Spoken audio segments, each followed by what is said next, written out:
농업 부산물과 쓰레기 소각이 농촌에서 몰래 이루어지고 있는 가운데 불법 소각이 산불 발생으로 이어지는 데다 미세먼지에까지 영향을 주고 있습니다. 연일 미세먼지가 기승을 부리면서 정부나 일선 시군마다 대응책을 내놓고 있는데 취약계층이 모이는 사회복지시설은 대책조차 논의되지 않고 있습니다.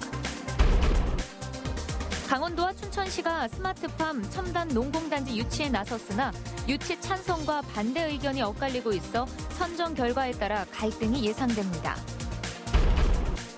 더불어민주당이 오늘 이해찬 대표를 비롯한 주요 당직자가 참석한 가운데 도청에서 강원도와 예산 정책 협의회를 가졌습니다.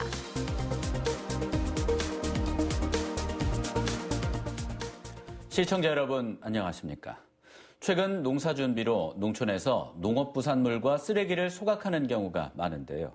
불법 소각이 산불로 이어지는 경우가 많아 위험한 데다 미세먼지에까지 영향을 주고 있습니다. 김상훈 기자가 보도합니다.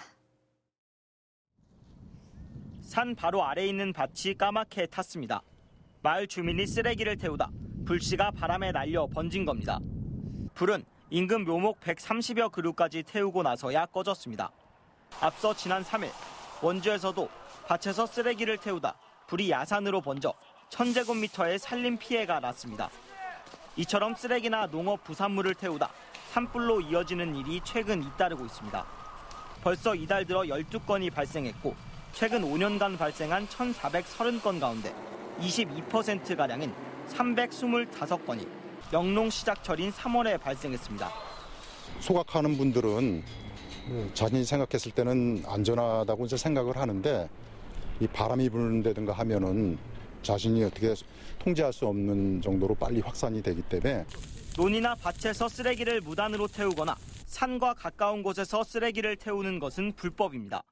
산불을 내면 산림보호법에 따라 3년 이하 징역이나 3천만 원 이하의 벌금형을 받을 수 있습니다. 군데군데 불법 소각한 흔적들이 보이는데요. 이렇게 농촌에서 일상적으로 이루어지고 있는 불법 소각은 미세먼지에도 적지 않은 영향을 주고 있습니다. 국립환경과학원이 지난해 발표한 2015년 대기오염물질 배출 원인 자료입니다. 농업 부산물과 쓰레기 소각 등으로 발생한 생물성 연소가 도내 미세먼지 배출량의 13.3%, 초미세먼지의 26.5%를 차지했습니다. 전국 비율과 비교하면 2배 이상 높습니다. 도내에서 유독 생물성 연소로 인해 발생되는 미세먼지가 많은 겁니다. 이른 새벽에 굉장히 고농도 피익이 나타난다거나 이런 현상을 좀 저희가 자주 관측을 했거든요. 이런 경우에는 그 불법 소각을 의심할 만한 그런 정황 증거라고 보여지고요. 불법 소각 행위에 대한 단속이 이뤄지고 있지만 소각이 이른 아침이나 저녁에 이뤄져 적발하기가 쉽지 않습니다. 쓰레기나 농업 부산물 불법 소각 행위, 산불과 미세먼지 발생의 한 원인이 되고 있습니다. MBC 뉴스 김상훈입니다. 연일 미세먼지가 기승을 부리자 정부와 일선 시군이 대응책을 내놓고 있습니다. 취약계층에 모이는 사회복지시설은 대책조차 논의되지 않고 있어 미세먼지 사각지대에 놓여 있습니다. 황구선 기자입니다. 원주의 한 사회복지관에서 진행하는 방과 후 수업 시간입니다. 전국을 뒤덮은 미세먼지 때문에 하루 종일 창문이 굳게 닫혀 있지만 공기 정화 시설은 없습니다. 미세먼지 대책으로 모든 교실에 공기청정기가 설치된 학교와는 사뭇 다른 모습입니다. 저소득층 아이들이 학교 끝나고 모여 돌봄이나 공부를 하는 지역 아동센터도 공기청정기가 없기는 마찬가지입니다. 밖에 있을 때 목이 처음에는 칼칼하고 조금 있다가 간지럽고 주로 미세먼지에 취약한 아동들이 이용하는 곳이지만 공기청정기 지원 대상에는 빠져 있습니다. 여기 아이들도 많이 생활을 하고 또 이런 공기 청정이 더 필요한 곳인데 많이 지원이 되지 않다 보니까 더 이제 활동하고 이러는데 많이 제약이 따르는 것 같아요. 정부는 영유아나 노인 등 미세먼지 취약계층 건강보호 방안으로 모든 어린이집과 경로당에 공기청정기를 설치한다고 밝혔지만 정작 가정 돌봄이 어려운 아이들이 이용하는 사회복지시설은 제외해 미세먼지 사각지대라는 지적이 일고 있습니다. 우리가 발암물질이기 때문에 특히 영유아 같은 경우에 나중에 어떤 영향을 미칠지를 예측하기도 어려운 상황입니다. 따라서 현재는 가능한 한 공기청정기를 써서 실내 공기 오염의 질을 좀 떨어뜨리는.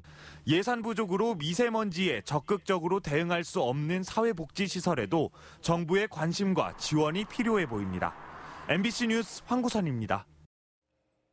강원도와 춘천시가 스마트팜이라고 불리는 첨단 농업단지 유치에 나섰습니다.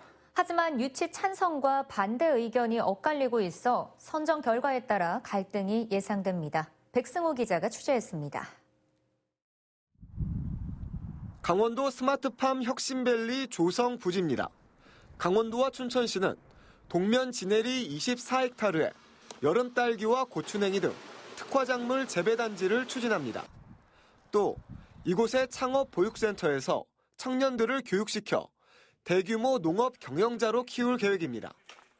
인근 소행강댐 수열 에너지 등을 이용해 하우스 냉 난방비를 줄이고 농사를 지으면서 생산된 데이터를 저장 분석할 계획도 가지고 있습니다. 한마디로 첨단 농업단지를 구축한다는 얘기입니다. 예상되는 사업비는 638억 원 이상. 강원도와 춘천시는 국비 지원을 받기 위해 최근 농림수산식품부에 사업계획서 등을 제출했습니다. 사업 예정부지 인근 주민들이 환영하고 나섰습니다. 젊은 청년들이 농촌으로 돌아올 수 있는 중추적인 역할을 할 것이며 또한 춘천 농업의 혁신적인 발전을 앞당길 것에 대한 확신과 기대를 하고 있는 바. 하지만 춘천 농민단체 협의회 등은 전체 농민들을 위한 사업이 아니라며 스마트팜 추진을 반대하고 있습니다. 1년에 청년 농업인 육성이 수십 명에 불과해 통신업체와 시공업체 등의 배만 불리는 사업이라는 주장입니다. 또 수백억 원의 막대한 예산을 농산물 유통 개선 등에 써야 전체 농민들이 이익을 볼 수 있다고 반대 입장을 분명히 했습니다. 춘천의 농민들의 얘기를 들어보고 이것이 춘천농의 발전이 되는지 이것이 해가 되는지를 좀 토론을 통해서 결정해야 되는 거지 그런 절차도 없이 일방적으로 하는 거에 대해서는 우리는 동의할 수 없다는 생각입니다. 찬성과 반대 측의 의견이 엇갈리는 가운데 정부의 스마트팜 최종 선정 결과는 오는 28일에 발표됩니다. MBC 뉴스 백소입니다. 최근 3년 동안 전국에서 환경미화원 18명이 숨지고 다친 사람도 1,800명이 넘습니다. 청소 차량 때문에 발생하는 사고를 줄이기 위한 한국형 청소 차량 도입이 늘어나고 있습니다. 홍한표 기자가 보도합니다. 재활용품 집화장에 생김새가 낯선 청소 차량이 들어옵니다. 정성군이 전국에서 최초로 4대를 도입한 한국형 안전 청소 차량입니다. 한국형 청소 차량의 가장 큰 특징은 발판을 없애고 이렇게 탑승 공간을 따로 마련했다는 데 있습니다. 운전자가 차량 뒤쪽을 볼 수 있는 영상 장치가 설치됐고 사고가 자주 발생했던 덮개는 사람이 끼면 자동으로 열리도록 개선됐습니다. 360도 어라운드구가 설치돼서 운전 주무관님이 환경미화원 청소하시는 모습을 다 보실 수 있고요. 지난 2015년부터 3년 동안 전국에서 환경미화원 18명이 숨지고 다친 사람도 1,800명이 넘습니다. 사고의 37%는 청소 차량으로 인해 발생했는데 한국형 청소 차량은 기존 차량의 문제점을 크게 개선했습니다. 정성군은 올해 1월부터 환경미화원 근무 시간도 낮 시간으로 바꿨습니다. 그전에는 야간 교육을 입어도 어두워서 좀 위험한 요소가 많았는데 지금은 밝은 환경에서 일하다 보니까 보다 안전합니다. 한편 환경부는 지난 6일 환경미화원 안전을 위해 주간 작업을 원칙으로 정하고 작업자 위치를 확인할 수 있는 영상 장치 의무 설치 등의 내용을 담은 작업 안전 지침을 전국 지자체에 통보했습니다.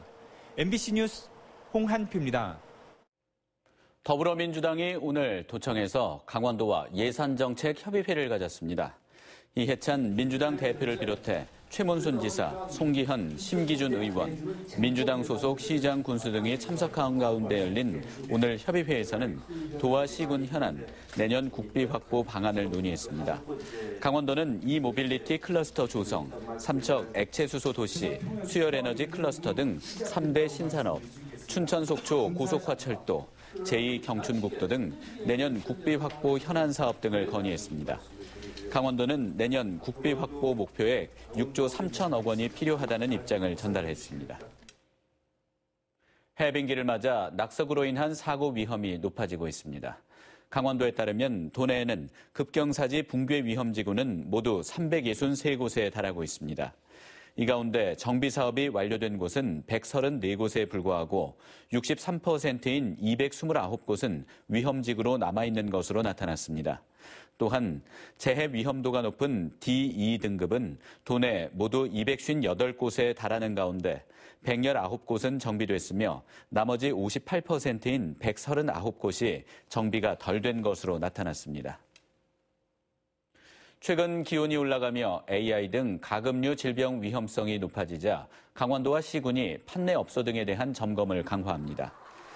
강원도는 오늘부터 오는 20일까지 시군과 함께 점검반을 투입해 가금류를 판매하는 전통시장과 거래 상인의 계류장 등에 대한 점검을 강화합니다. 점검 내용은 차량 소독 여부, 소독 실시 기록부 비치, 계류장의 축산업 허가 여부 등입니다. 특히 가금 거래상에 대해 시군에 사전 신고를 하고 이동 승인서를 발급받았는지를 집중 점검할 계획입니다. 우리의 역사와 문화를 지키기 위해 춘천 레고랜드 공사의 즉각 중단을 주장하는 기자회견이 오늘 강원도청 앞에서 열렸습니다. 춘천 중도 선사유적지 보존본부는 중도에서 선사시대 도시유적이 발견된 것은 당시 한반도에 문명이 존재했다는 증거라며 중도를 보존하기 위해 레고랜드 공사는 중단돼야 한다고 주장했습니다. 새학기를 맞아 학교 주변 교통 안전 점검이 강화됩니다.